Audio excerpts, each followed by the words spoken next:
message that he won't be here. Okay.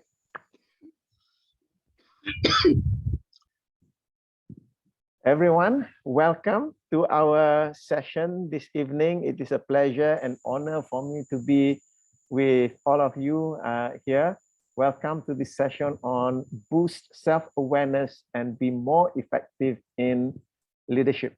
And as you are well aware, this is part of our monthly relationship series.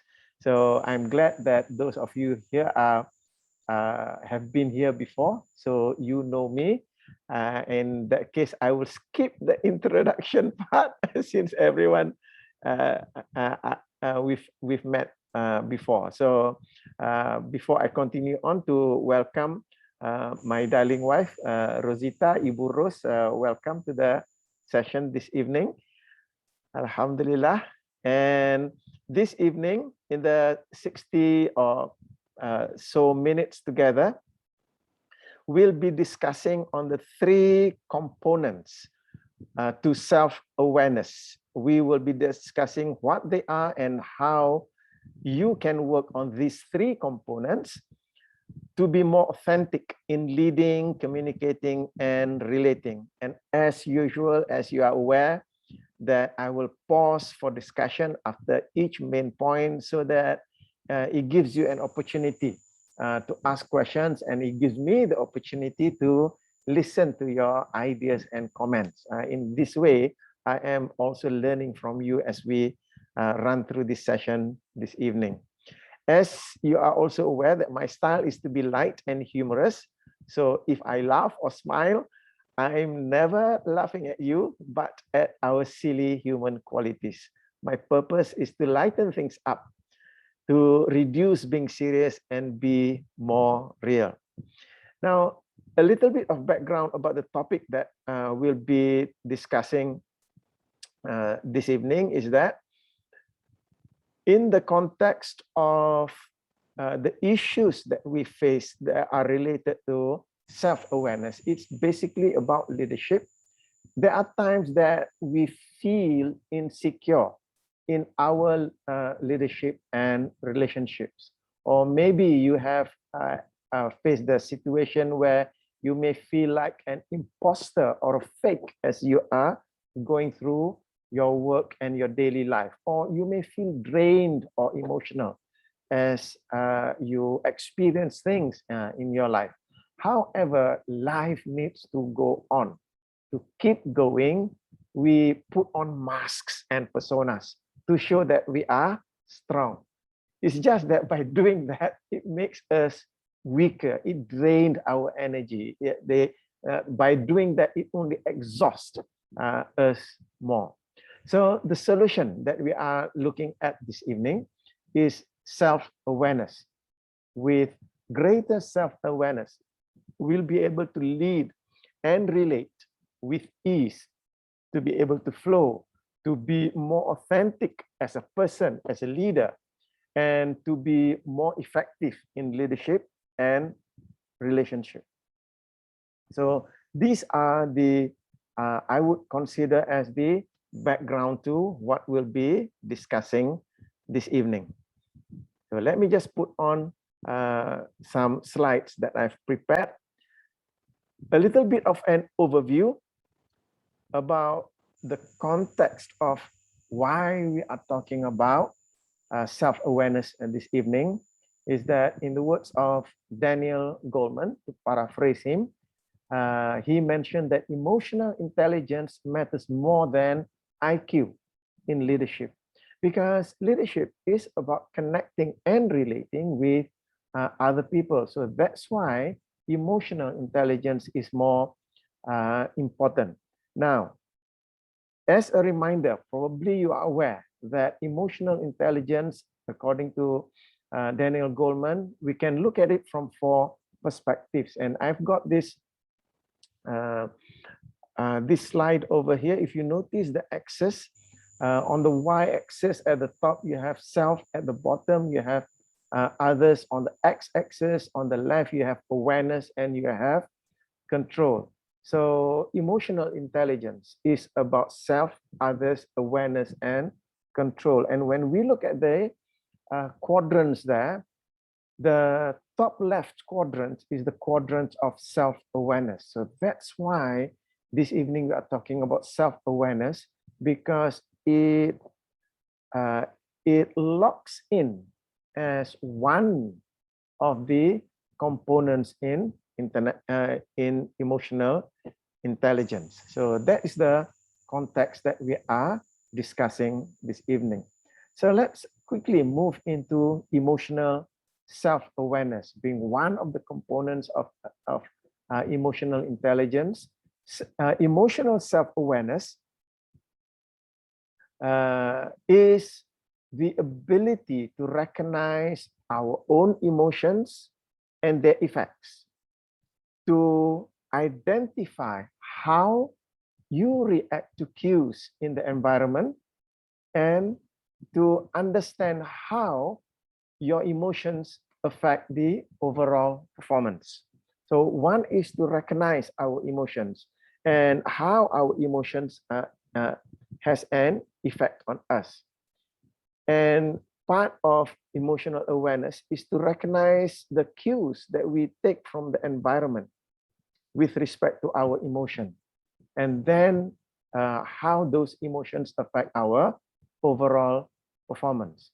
So from the perspective of self-awareness, what we are talking about from the neurosemantics perspective is in the context of emotions and states. We want to be aware of how we can take full charge of our emotional awareness.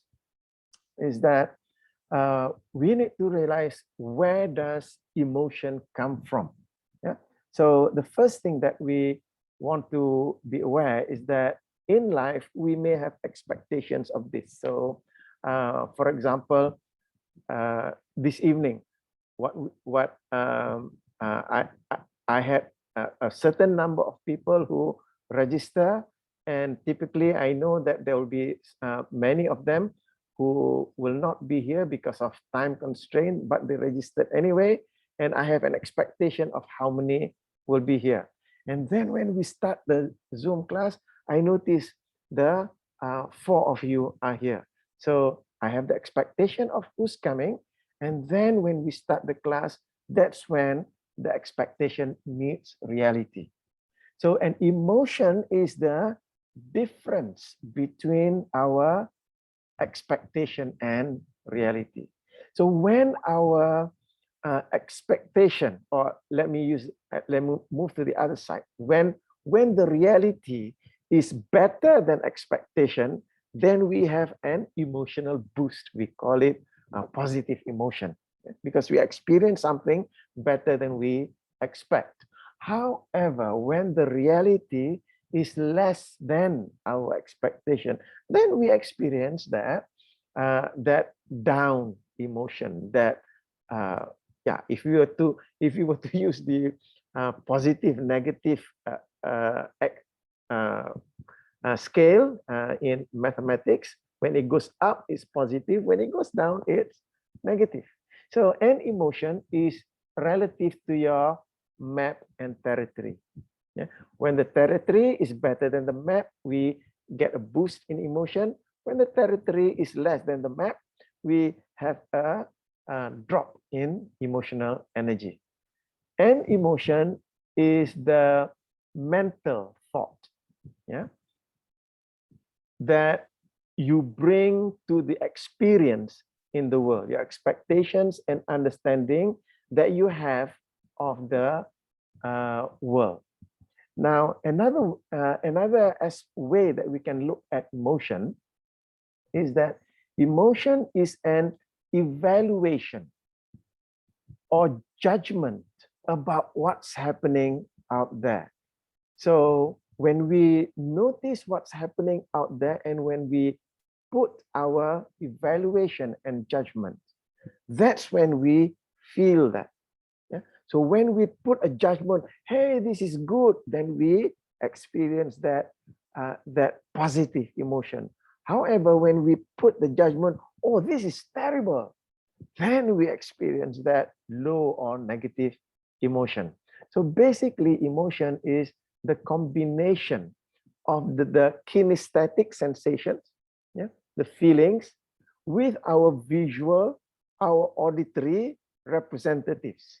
And we encode them with some words, with some comments that we use words to comment. So that's how we experience emotion in our body. And the visual and auditory that we have, what we see and what we hear in our mind drives the feeling in our body. The kinesthetics creates that moving out, the energy wanting to move out. So we want to bring out that motion, motion, to express the motion in our body.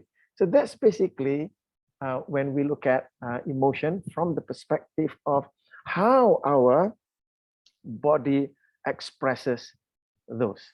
Now, when we look at emotion, yeah, there are unhealthy ways of experiencing emotion, and there are healthy ways of experiencing emotion. And this is the key to emotional self-awareness. Unhealthy is when we experience that emotion in our body, we go into denial. We deny that emotion. I shouldn't be feeling like that. We invalidate that, or we prohibit ourselves from feeling that emotion.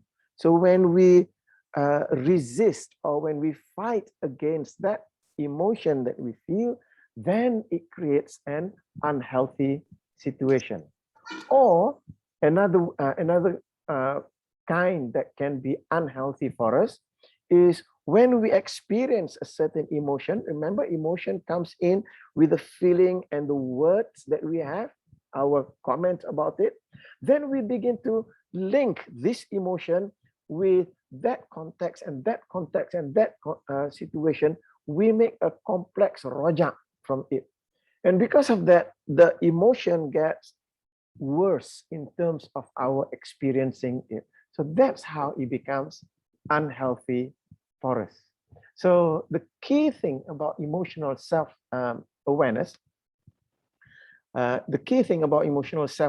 here is that we want to be able to first to feel that emotion. So when we experience an emotion, we experience the sensation, to give ourselves that space, that permission to feel that fully and completely. The kinesthetics, to feel that kinesthetic. How does this sit in my body? How does my body feel? How does it respond? To feel that emotion. And the next step is to accept it. Accept that I'm feeling like this, instead of rejecting. And the third step after accepting it, then to appreciate the lessons that the emotion brings, because there is a lesson to it. That's why we experience that emotion. The lesson is that we have a certain expectation and the reality is different. So what's the learning behind us feeling that emotion? For example, when we feel angry, the learning behind it is that we have something that we love, something that we value is being attacked. Yeah, it is in danger. That's why we act in anger. Sadness is about the thought that we have lost something that we value, loss of love. So we feel sad. So emotion is just telling us, hey, you are losing something. Hey, you are in danger of losing something. So what is the lesson behind it? So that's what appreciation comes in. Yeah, the emotion itself, we accept that the second stage. The third stage is to appreciate, what do I learn? What is this emotion? What is this anger? What is this sadness teaching me? What is the lesson that is bringing to me? So self-awareness is about noticing our emotion and to be able to accept and deal with that healthily. And I want to repeat this again. How we deal with emotions healthily, first is to feel. Because if you don't feel, emotion is an energy. Energy is neither created nor destroyed. It changes form. Ada dalam hydraulics, mechanics, Hashim. Energy is neither created nor destroyed. It only changes form. So if you... The first law of thermodynamics. The law of thermodynamics, right? So if you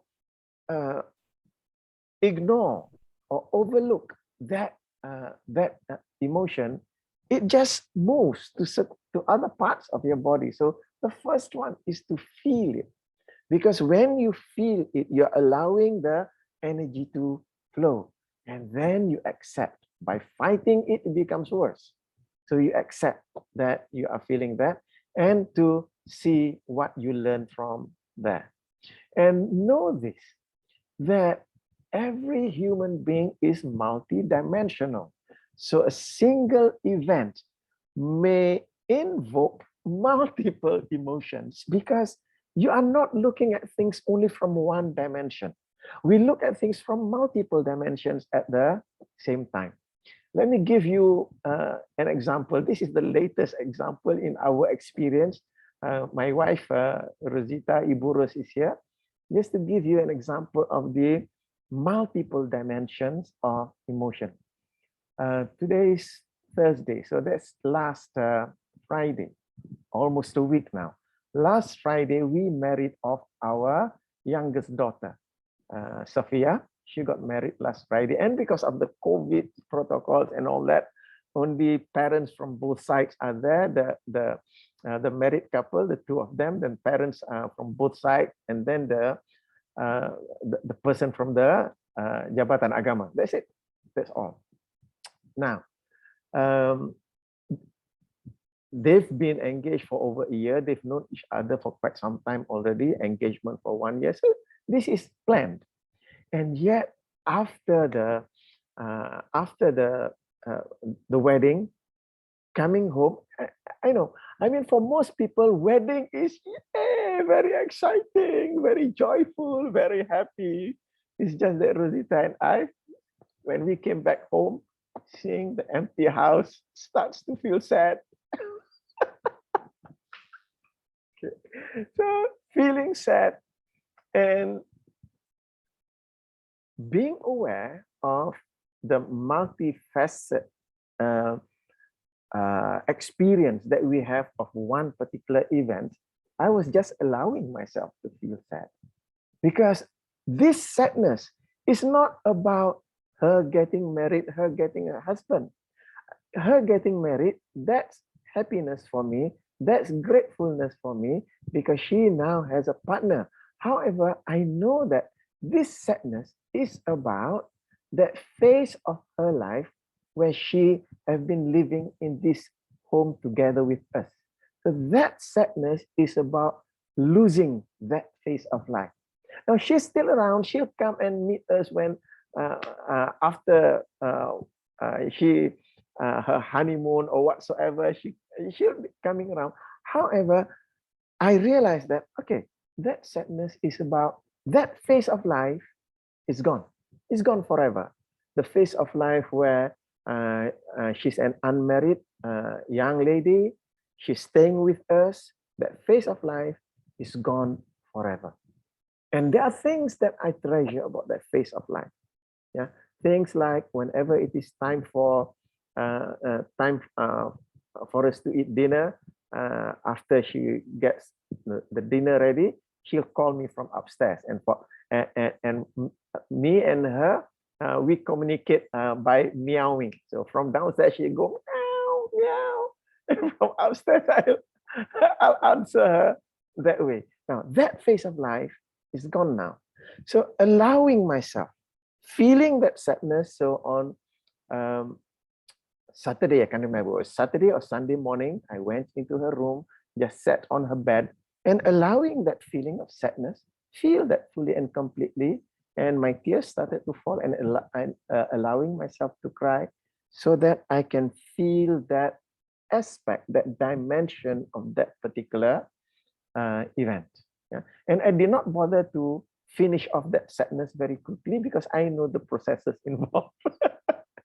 So I deliberately allowed myself to be sad for a few days, and then beginning to, in neurosemantics, we call it metastating, to metastate myself now to be able to focus on being grateful that she has a husband now. Now she is beginning a new life, and all of those things starts to come in. So when we talk about self-awareness, is to notice how we feel and what's causing the feeling, asking the question. So what is this feeling about? And it may be about a certain event. I may have many different feelings. I feel sad. So asking the question, so what is this sadness about? And maybe I also feel happy. And so what is this happiness about? The issue is that sometimes we tend to negate these multiple dimensions of ourselves, this either or thinking that prohibits us. Why are you feeling so sad? Aren't you happy that your daughter has got a partner in her life now? So negating that. So it's not about negating any of the feelings, it's about honoring. So self-awareness is going through the emotions and honoring those emotions that allows you to move to the next step. So I'm going to pause there for a moment and invite you if there are any questions or comments. So I noticed Farah put there the empty nest syndrome. Yes, the empty nest syndrome. Thank you, Farah. So go ahead. Anyone has got any questions or comments?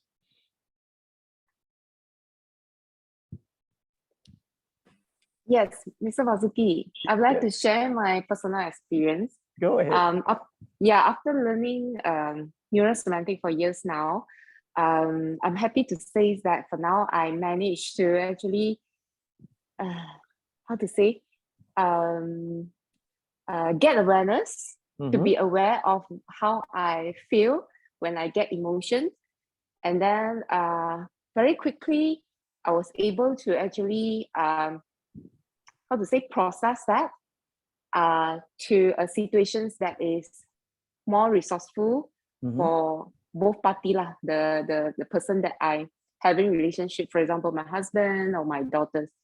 Yeah, but I just don't understand what did I go through in the process. But I knew that I did that. Like, for example, just yesterday, my husband was having a stage meeting. So I asked him whether he's coming home for dinner. And then he told me that he's going to continue meeting with one of the members, something to discuss. So probably he's going to have dinner with him. Then at first I felt emotions of maybe the word angry is too heavy, but I just felt okay, I use the word angry, I cannot think of other words. Yes. The reason why I felt that because we have a discussion and an agreement before, due to the COVID situation right now, we try not to have social gathering or having dinner with different person from the different household, from different household. So very quickly I have that thought in my mind, but then I was able to control myself not saying it out during the conversation with him. And very quickly I just I managed to process, like, okay, then I started to think of his perspective. Okay, probably he has a very important discussions that he had to continue, and he also know that we have discussed about this before, so he will know what to do. So I was able to hold my tongue not to say out. I thought we already agreed with that, but I didn't say it, so I was very happy. But it's just that I do not know what I go through in my mind processing that. Wow. Yeah. Thank you for sharing that. Yeah. So in our relationship, we go through 1,001 emotions. What's important is that we are controlling our behavior, the way that you speak, the way that you behave towards him, so that it doesn't harm the relationship. And self-awareness is about noticing, I'm feeling angry over here. So being aware of that and finding yourself that space to handle that anger instead of taking the anger and throwing the anger dart at him. Thank you, Daniel, for sharing that. Okay, so that's on the first one. Can you sometimes speak in Malay as well? Because Okay. there's some, yeah, Boleh, there's boleh. quite a number that join that will appreciate input in Malay as well. Thank you. Boleh. Thank you. So any other comments or questions before we move to the next point? Boleh ya? Okay. So I mentioned to you there are three components to self-awareness. The first component is emotional self-awareness. Kalau kod bahasa Melayu tu apa dia? Kesedaran emosi lah kot.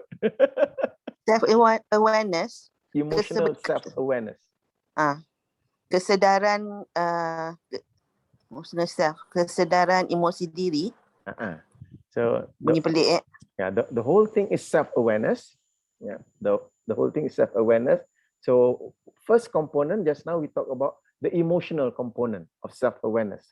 So there are two other components to self-awareness. One is accurate self-assessment. Ya, kita menilai diri kita dengan tepat, accurate self-assessment. And the third component is self-confidence. Now, because there is an underlying, I would say, understanding that is relevant to both.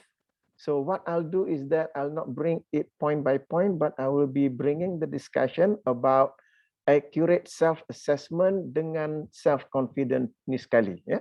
I'll bring these two, the discussion for these two components together.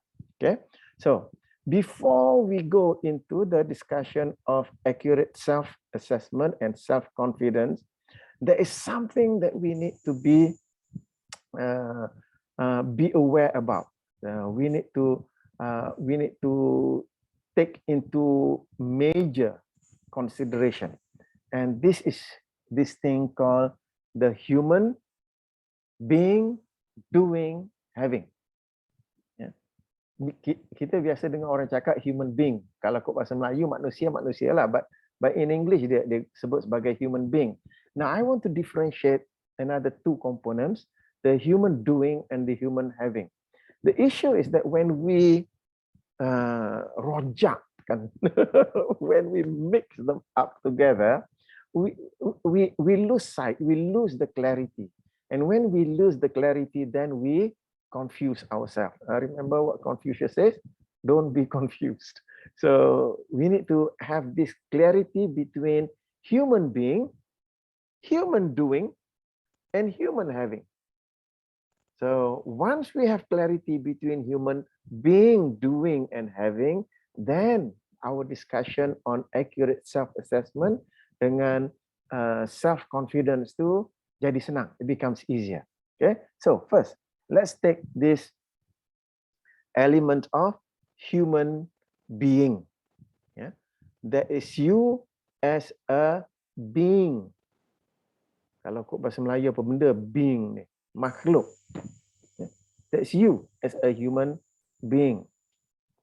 As a being, we need to have this understanding, this meaning, this belief that as a human being, you don't need any conditions to esteem yourself.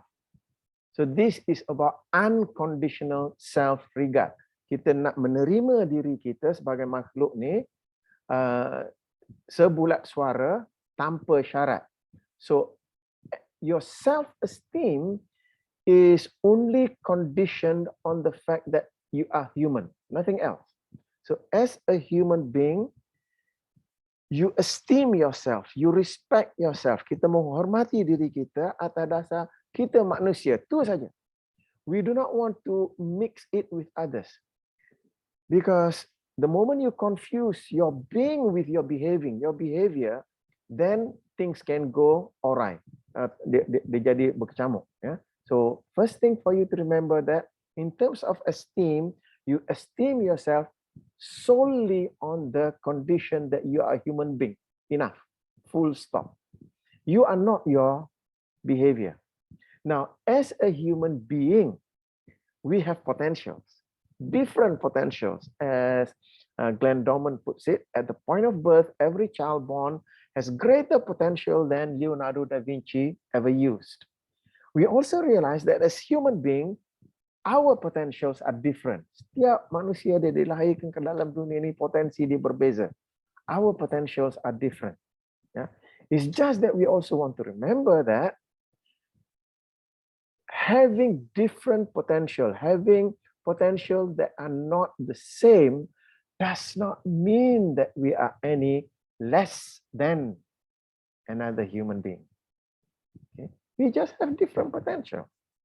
It doesn't mean that just because you have that potential, you are more than me. It doesn't mean that I don't have this potential, I am less than you. No, we have different potential as a human being. That's why kita tengok human being tu macam-macam jenis orang. Yeah, they are capable of doing so many things. Capability goes into human doing later. But in terms of potential, every person comes into the world has different potentials. That's why we notice mungkin at school, we are all the same. We go and the teacher throws the ball onto the football field. Everyone runs towards the ball. The potential starts to kick in. Some of the children with greater potential, bukan main lagi dia menggelecek bola tu. Some of the children with lower potential, even though the ball is there, they cannot even kick the ball. So potentials are different. So as a human being, one thing that I just want to first highlight here is that we want to regard ourselves, ya, kita nak menilai diri kita tanpa syarat. Just because you are a human being, you have every right to esteem yourself fully and completely. Okay, clear? Can we use the word menghargai instead of menilai? Okay, thank you. So that is Google Translate not working very well. Menghargai, okay? Kita perlu menghargai. The word is valuing. You value is nilai. Okay, menghargai. Thank you. Yeah, so kita nak menghargai diri kita tanpa syarat. Okay, that's the first one. Then we as humans, we do things. Kita berlari, kita berjalan, we go to work, we eat, we drink, we do this work, we do that work, kita panjat bukit, kita. So those are all the behavior. Yeah, we call them the doing. So as a human, you are doing things. How do people know that you are a human and you are not a cat? Because a human being, dia berjalan on two legs. Cats walk on fours. So human beings do different things than non-human beings. So the human doing also differentiates us from other creatures.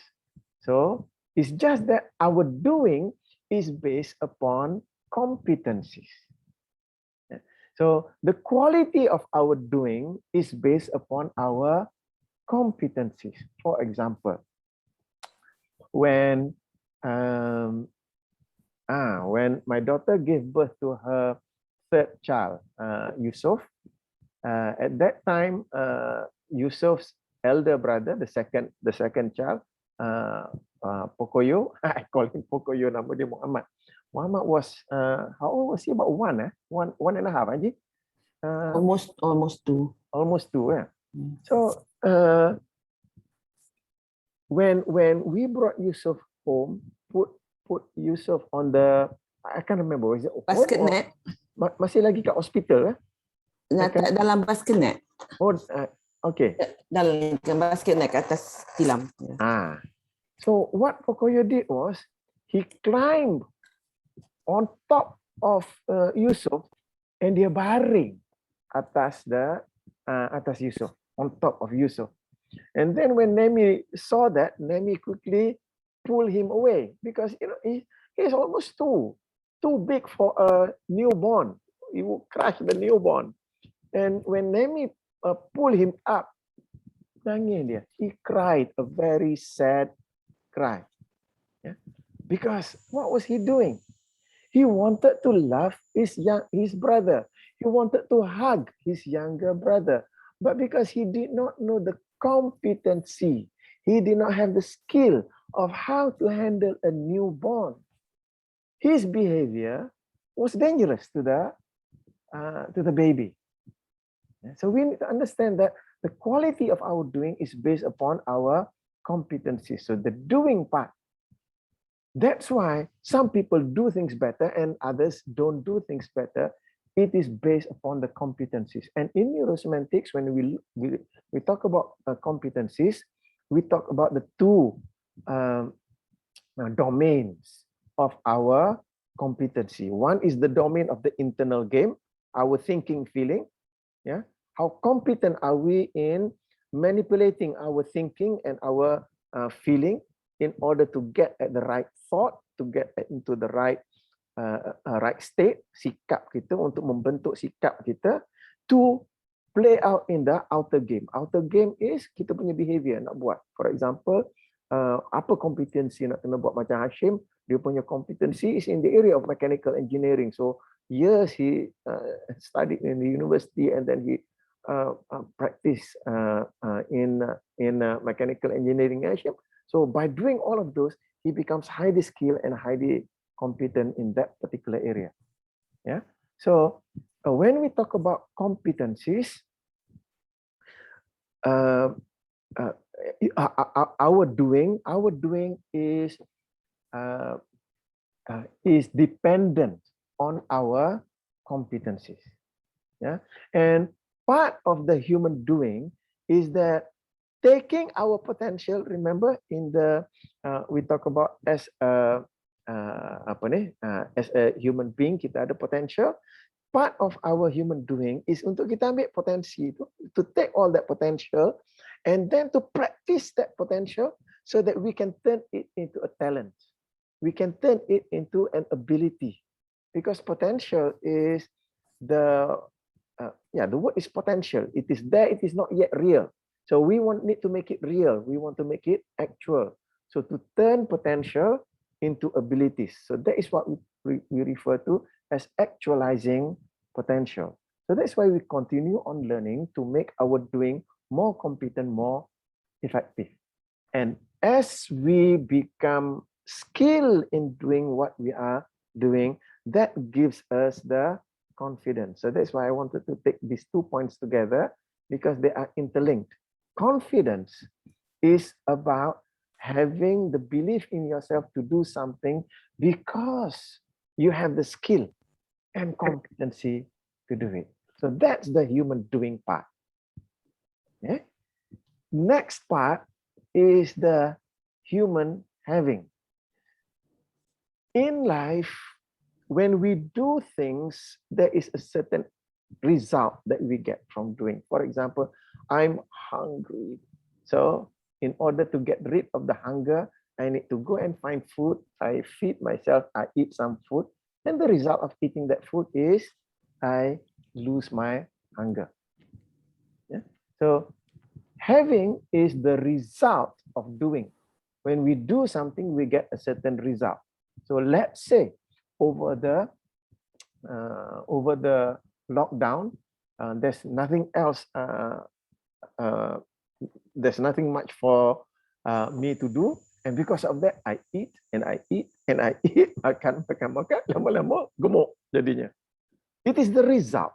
Yeah, having is the result of our doing, and the thing is that since having is the result of our doing, therefore what we have what we achieve, the result that we get in life is dependent on our competency of doing. Yeah, it's dependent on the competency of doing. So if I am competent in doing something, I get good results. If I am not competent in doing something, I don't get good results. Now, we need to be very clear about human doing and human having has no relevance to human being. Human being is self-contained. The issue is that when people confuse human doing with human being, human having with human being, human doing of, okay, I'm good at, let's say, playing volleyball, therefore I'm a great person. So that is confusing doing with being. Yeah? Or I've worked so hard in my life and I have a lot of money, I'm very rich in life, and that means that I am a great person. That is linking the having with being. This is how people confuse themselves. We need to be clear that the human being is unconditional. Now, human doing and having are conditional on competencies. And not just competencies, because when we talk about human having, the result that you get in life are caused not just by your behavior alone. So we need to also realize about the results that we get are causation dependent, because certain things in life, the causation dependent, causation dia bergantung kepada sebab. Ya, okay. So setengah sebab tu linear. So we are talking about, bila kita cakap tentang causation, when we talk about causation, there is the causeless, linear, complex, personal, external, magical, and correlation. So, for example, in the you may have been working on your business for 10 years, and your business is doing great, and you are doing all the things that you need to do to build your business. Yeah. So a lot of the having that you have is contributed by the doing. Yeah. Suddenly the lockdown comes. So all of what you have been doing, what you are having right now, everything just the word we can say evaporates. Yeah. So now we are talking about a complex causation. So even though you begin to work and work and work, but you may not get the results that you want because there are other factors involved.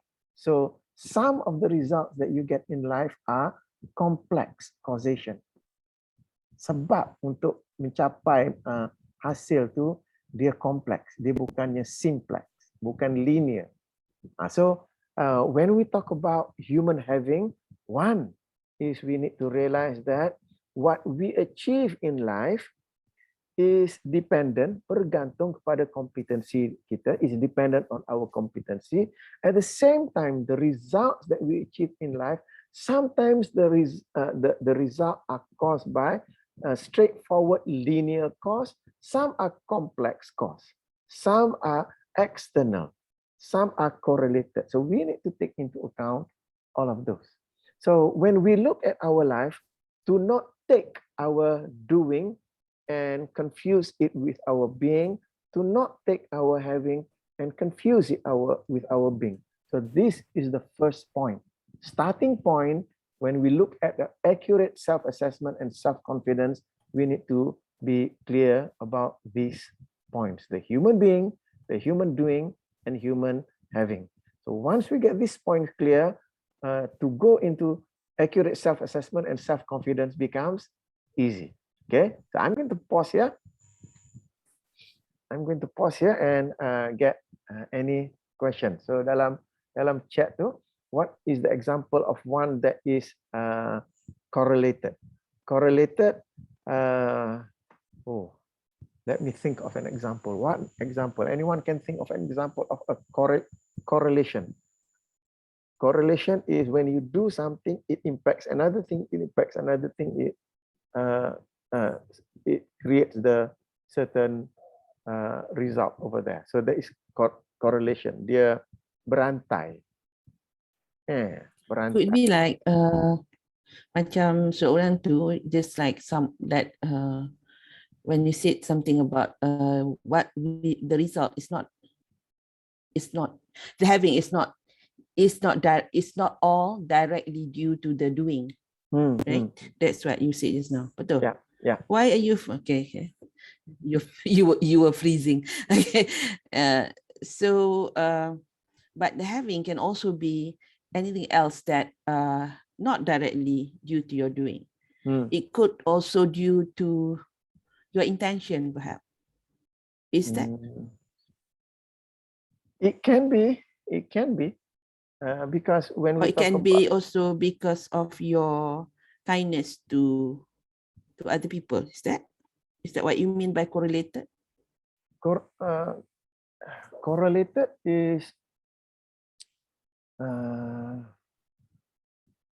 yeah, I'm blank for an example at this point in time. Never mind, I drill you tonight.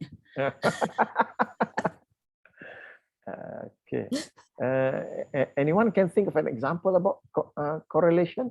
You the idea tu datang apa tu dia pergi balik, dia hilang balik. Your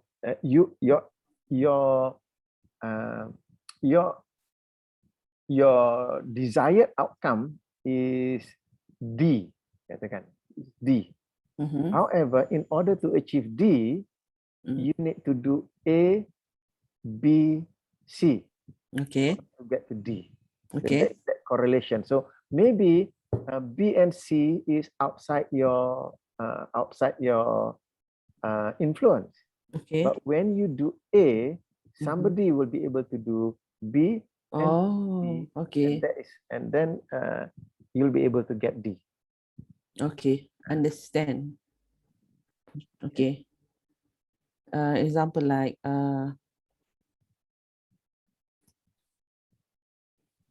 it comes to mind that, for example, like you help somebody, and this somebody, because you help, is able to help another person, and because of that, they perhaps they can gather together and create macam kita panggil apa, tabung makanan contohnya, and they can start giving to other people.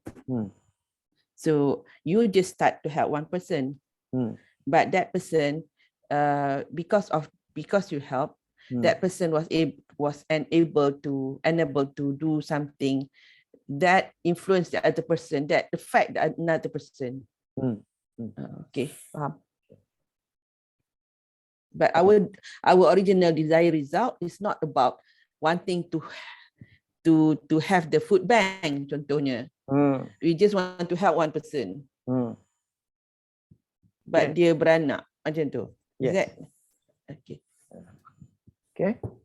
So the human being, human doing, and human having. Any questions or comments?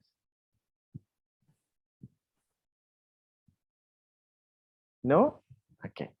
Then we can move into the two elements that okay. The two additional elements regarding self-awareness, which are the elements of accurate self-assessment and also self-confidence. So let's take the first one, which is accurate self-assessment. So what is accurate self-assessment? It is the process of identifying your inner resources, abilities, strengths, and acknowledging and accepting your limits. Remember, I mentioned to you that we have our potentials inside of us. And why accurate self-assessment is important? Because not all of our potentials we have we have turned that into abilities. They need to be honed. Ya. Kita nak asah potensi kita untuk jadikan, untuk tukarkan potensi itu menjadi satu kemahiran. Yeah, we need to bring that potential. So accurate self-assessment here is important because we need to assess ourselves accurately so that we are able to bring that potential out. It is based on the desire to receive feedback, because we don't know how good we are or how bad we are in a certain competency. So we need to have feedback. People telling, okay, your skill in this area is only up to level 3, but on this you are at level 7. Yeah. So that by having that, we can get fresh perspective about ourselves. And what's important is that being able to assess ourselves accurately, it is driven by the desire for continuous learning and self-development. So the element of self-awareness requires us to be able to assess ourselves accurately so that we can continue to learn and continue to develop. Yeah. So this is why accurate self-assessment is important. So that's why it's important for us to get a coach to coach us to become better, to learn new things, to be able to apply what we learn into our life. Now, having said that, what's important for us to realize is that in the context of accurate self-assessment, remember just now I mentioned to you about the human being, human doing, and human having.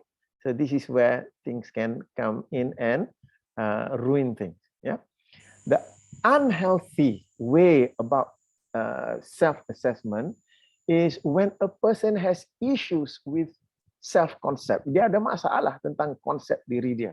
When a person has issues with esteem, when a person has issues with confidence, when a person has issues with efficacy, when the person has issues with ego strength, all of these issues come up to a certain extent come about confusing the human being with human doing and human having.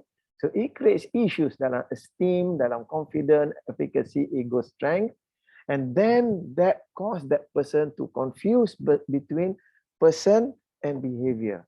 So when you have that scenario, it is almost impossible for that person to have an accurate assessment of self. Yeah, they tend to either go to overestimate dia punya capabilities or even underestimate dia punya capabilities, and because of that they cannot get an accurate assessment of self. And when you cannot assess yourself accurately, it makes it almost impossible for you to learn and grow. And because you do not know where you are starting. Jadi kita nak kena tahu kat mana start kita. Yeah. Now, the healthy way of self-assessment, to be able to get an accurate self-assessment, is when we have a clear concept between person and behavior, between human being and human doing. So we are able to separate that. So we know that my failure in, let's say, I go into business and I fail in the business. My failure in business is because I don't have skill in marketing. I don't have skill in product development. It's not to do with who I am. I am a worthwhile person.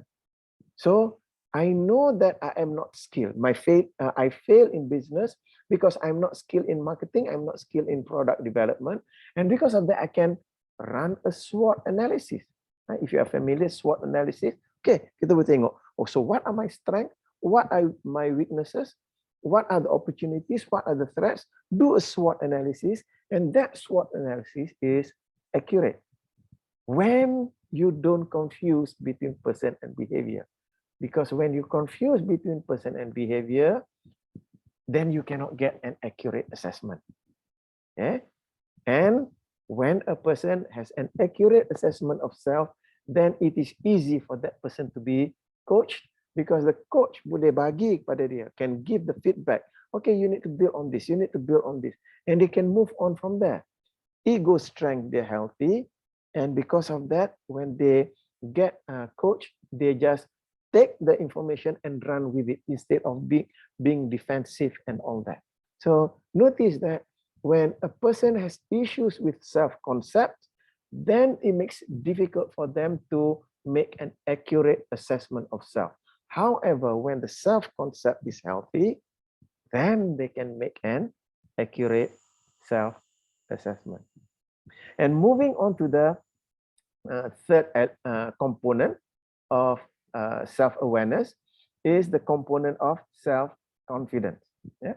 Self-confidence is your own belief in your capability to accomplish a task. Yeah?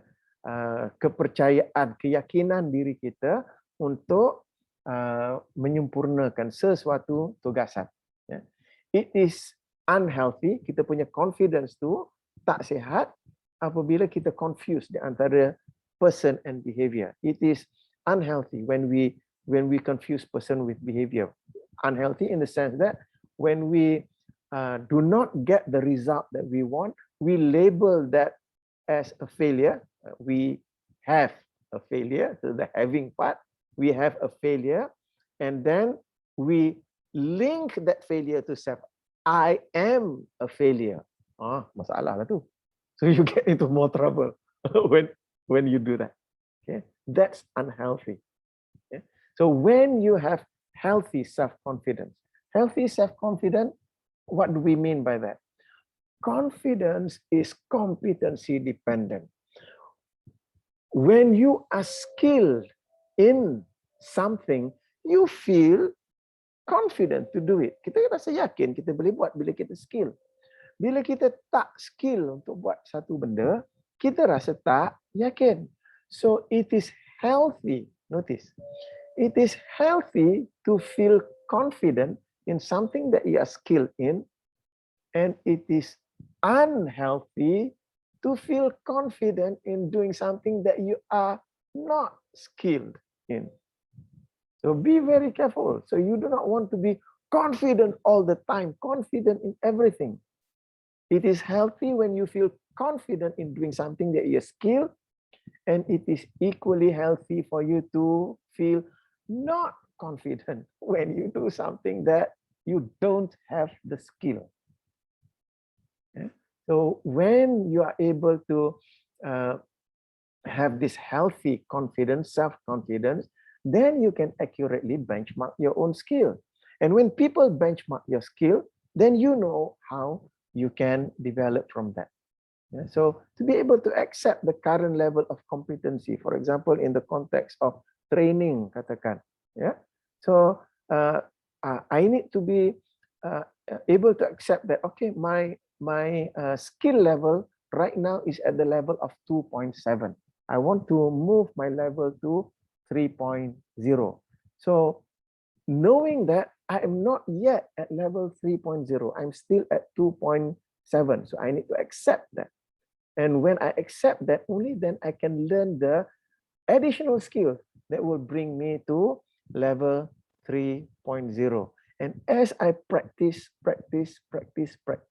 I gain more and more skill. And because of that, I develop more and more confidence. So that's why I brought in the discussion of accurate self-assessment dengan self-confidence together. Yeah, these two components together, because it has a lot to do with our concepts of self. Yeah, because our concepts of self makes a great determining factor in our making accurate self-assessment and also self-confidence. Okay, so I'd like to open up, invite questions and comment. So first thing is I'd like to read the question from Siti Shaira over here. What is the first step to get an accurate assessment? The best way for you to get an accurate self-assessment is to get yourself a coach. Yeah? Somebody who is able to measure competency. Because we have our blind sides. A coach is able to ask questions that allows us to see 360. On our own, we cannot see at 360. So there are certain things kita rasa kita dah hebat dah, yeah. But we fail to see that we are not doing certain things that diminish our skill. So and this is why as a coach, as a professional coach, I open myself up to be coached by other coaches, because it helps me to know at what level of skill I am right now, so that I know what are the next steps that I can take. Yeah. So the first step to get an accurate assessment is to get somebody else to assess you. Okay. So I hope that makes sense. Any other questions or comments?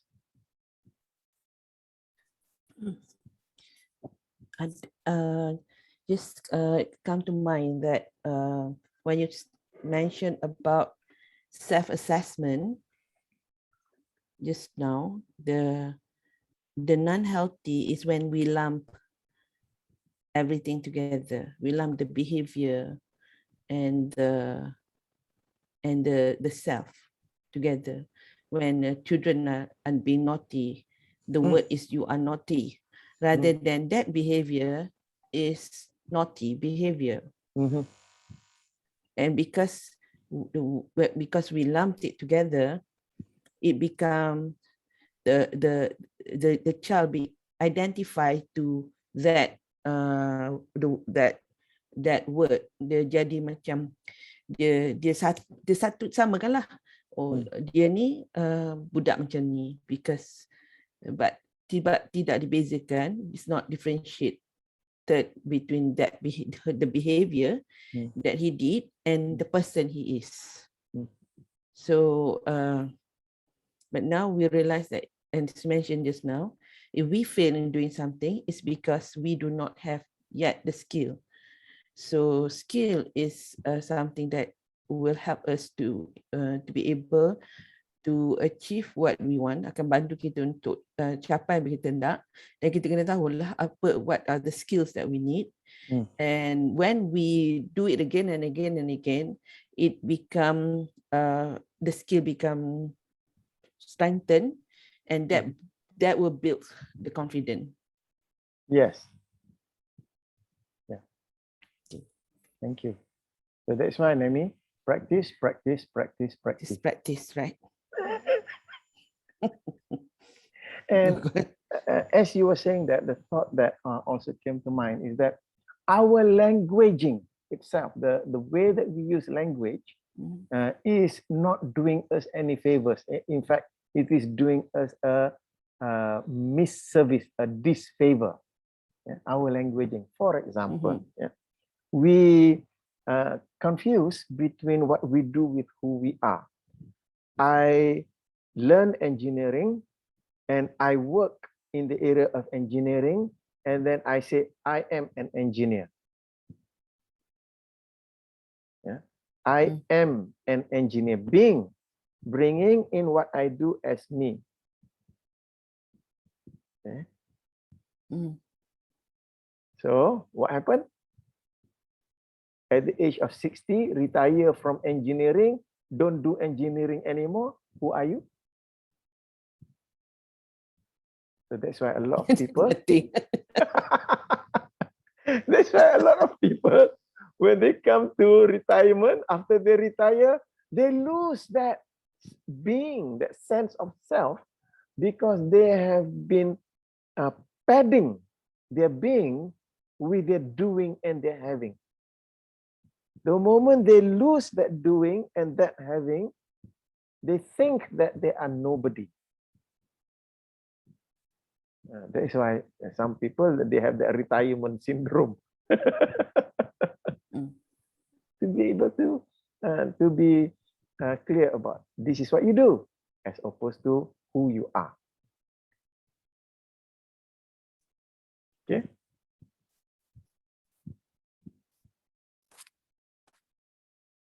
Okay. No more questions?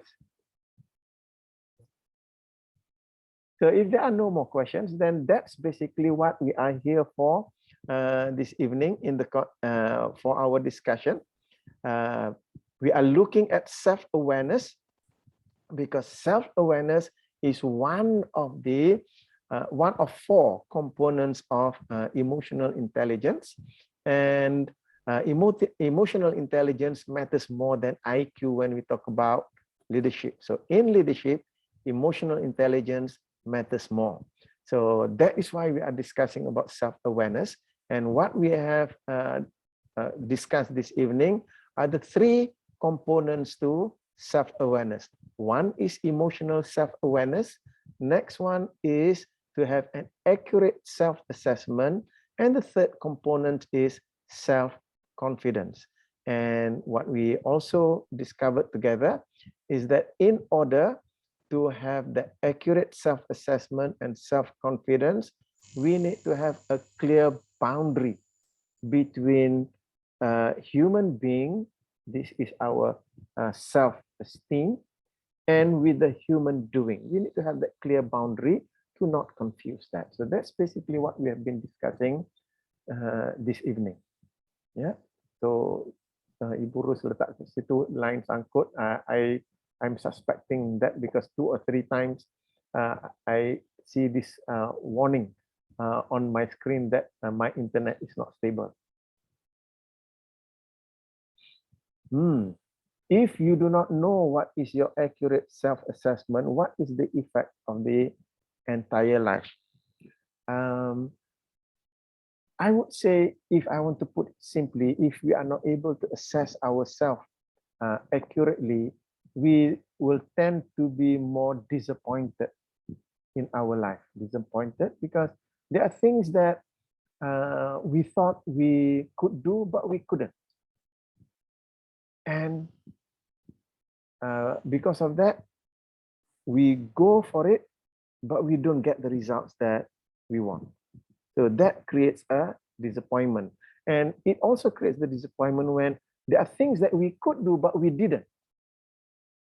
So it comes to the point whereby, if only I had done that, because I could do it, but I thought I couldn't. So if we are not able to assess ourselves accurately, then it may lead us to disappointment in our life. We are disappointed with ourselves. We are disappointed with what we achieve in life.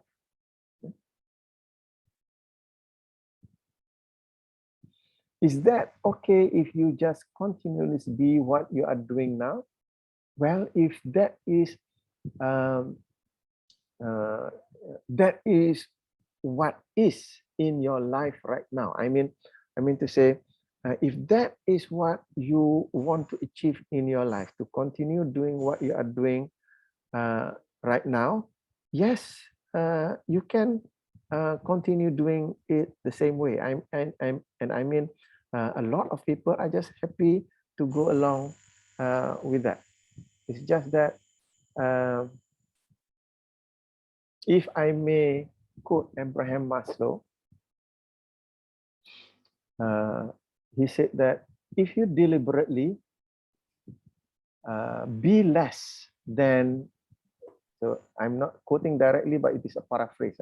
If you deliberately become less than what you are capable of, I guarantee you that you'll be unhappy for the rest of your life.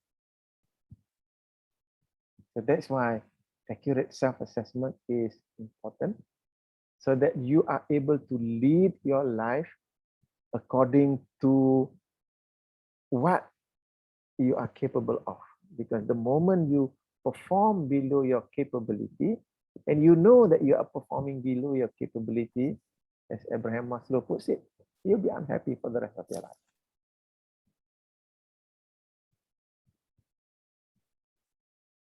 Does that make sense? Okay. Thank you. So with that, we've come to the end of the session. It's already 9:15.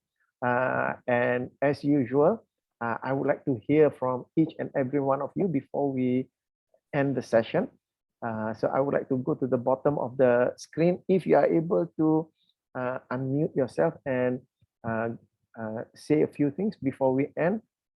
At the bottom of my screen, I'm a little bit confused. The picture is the picture of a man, and yet the name there is Rosida. So I'm going to Rosida. Go ahead. Is there anything that you would like to say? Your feedback about this session that we had? It's Tuan Yuzir, bang. Huh? Tu Tuan Yuzir tu. Tuan Tuan Yuzir kita jumpa masa Elo Plus. Oh, Long okay. time ago. I don't know whether dia ke atau wife dia, Roshida. Ada. Okay. Lupa tukar name. Rose pun ada ni. Nenda Rose pun ada ni. Okay. Okay. Dua-dua Oh. tengah. First time. So tak ada komen sangat apa-apa dahulu lah. I'd like to join again later on for other session kalau boleh. Okay. Yeah. Alhamdulillah. Thank Well you. done. Yeah, Thank you. So moving on, feedback from Luis. If you are able to, go ahead, Oh, Luis. yes. Today, actually, I'm joining a bit late because I off work quite late today. That's why I'm only able to catch for the second half. And I will really appreciate to wait for your video recording so that I can able to revise the earlier part. Thank you, Luis. Okay, thank you. And next, Siti Shaira, is there anything that you like to say or feedback about this session this evening? Kalau nak type kat situ pun boleh. Kalau boleh unmute and speak pun boleh. Hello. Yeah. Assalamualaikum and good night. Actually, memang rasa nak tahu more about accurate self-assessment because until now rasa macam life macam agak mendatar je. Macam tak ada not so many achievement lah. So maybe I will try to research or find research on the detail of accurate self-assessment. And thank you for the information I get tonight. Thank you. Thank you. Next, moving on to Farah. Anything that you like to say before we end? I'm sorry. I'm still trying to understand really because it's my first time attending an NLP course, so I understand a bit of the basic what you're saying, but I'm still trying to fully take the steps of what the whole context of the whole conversation. Thank you for joining us. I hope that I'll be able to help you to know more about NLP, inshallah. Okay. So moving next to Tengku Abdullah.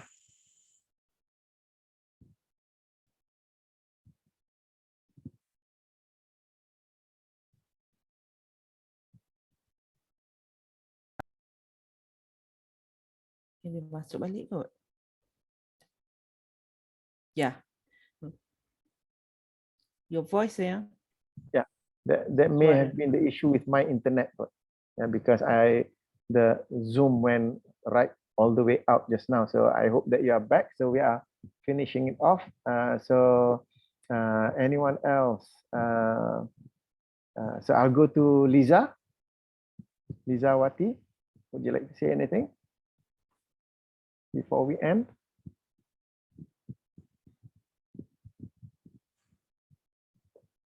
So moving to Tuan Salina, is there anything that you like to say before we end? No? And over to you, Hashim. Go ahead. Thank you, Liza, for your feedback. Yeah. I always take your class and session this Thursday's evening as something that is a lifelong learning for me. That's number one. And when I always has that kind of curiosity in my mind, why is that I'm so and so or feeling so and so? I always go back to the notes that I take down during this kind of sessions, like what I did during the college days and university days. I have my notebook that I specifically wrote down. So I always refer to that over and over again. Then it gives me another perspective. Whenever you go back to the page one. So that's how I come to appreciate your Thursday event with something that I can uh, uh, uh, support myself whenever I need that kind of answer. Thank you. Thank you. Alhamdulillah. And my dua for you is that may you recover fully and completely, Hashim. Alhamdulillah. Yeah. And over to you, Sue. Anything that you like to say?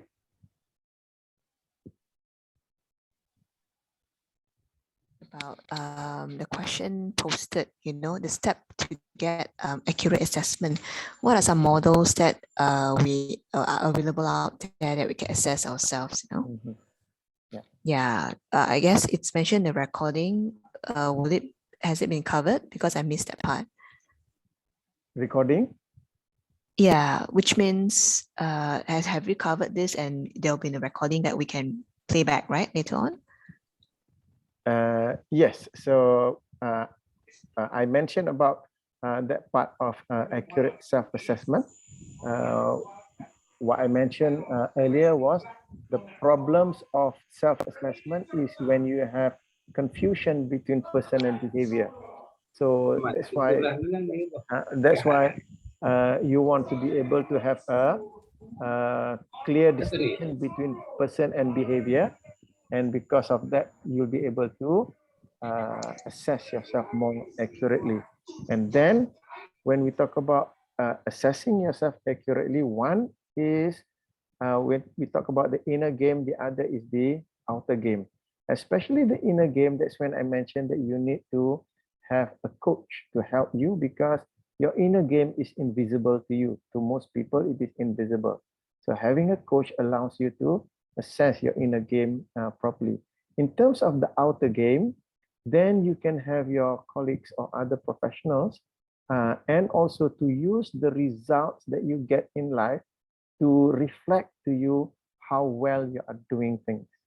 Yeah, so that will allow you to assess your skills and competencies in terms of what's on outside there. So that's why my first thought was, when it comes to self-assessment, you will need to have a coach, because the inner game is there. However, with the outer game, you can use benchmarking materials that are out there that can benchmark any skill that you have. So let's say you want to assess your skill in terms of managing an office. So there are ways that you can benchmark that to identify, to assess yourself skill by skill, not lump them all together. So I hope that that gives you some insight to that, Sue. Okay. I'll wait for the recording to probably understand even further. Yeah. Thank you. Yeah. And next, moving to you, Danielle. Hi, first of all, thank you so much, Mazuki, for tonight's session. I think I totally can resonate with what you have shared with us tonight. First is to self-aware. So my journey over the past few years, I came to the awareness that I have a lot of limiting belief about myself. My esteem is built upon things that I have and achieve. So I didn't achieve much. I mean, when it comes to like in my business, then I used to feel that I fail as a business owner. I fail as a leader to my team, and it didn't help me at all to move from there. Not only until I was able to self-aware. Oh, that is actually my skill and competency in doing a business and in, you know, become a leader. I didn't have the skill. I never learned before. But then I was able to separate myself from that. That is when I was able to go out and find the resources that can help me to learn the skill. Yeah.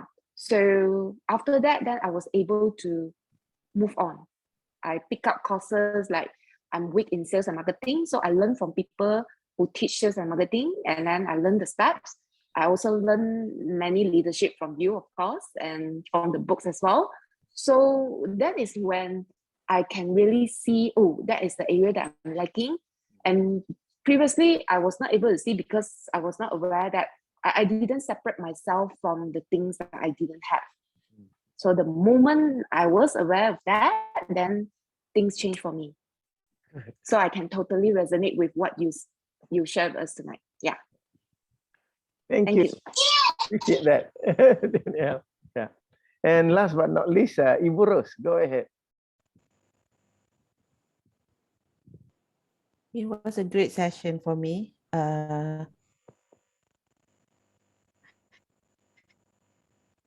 And it is a welcome revision, especially after going through what we went through over the weekend.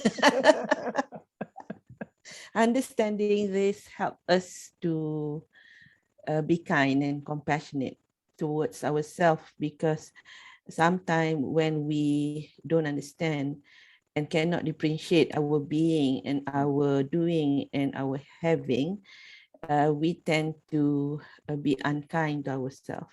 And when we are unkind to ourselves, we lost the love in our heart. When we lost the love in our heart, we cannot give love to other people. And the only thing that we can give is maybe hatred or maybe pain, because we are in pain. So when we are able to see our being is unconditional, tanpa syarat, tak ada syarat. Kita cantik, kita indah, kita penciptaan kita adalah cantik, indah, dan in the words of sempurna, maksudnya cukup, ya, cukup. Dan kita boleh, we are able to do what we need to do, and to be the best and to be our highest and our best. Kita boleh continue improve. We need to continue improve the skills, the competency. It's not just a skill, but competency. That is the mindset, the skills, and the knowledge. And to understand that our doing is not the only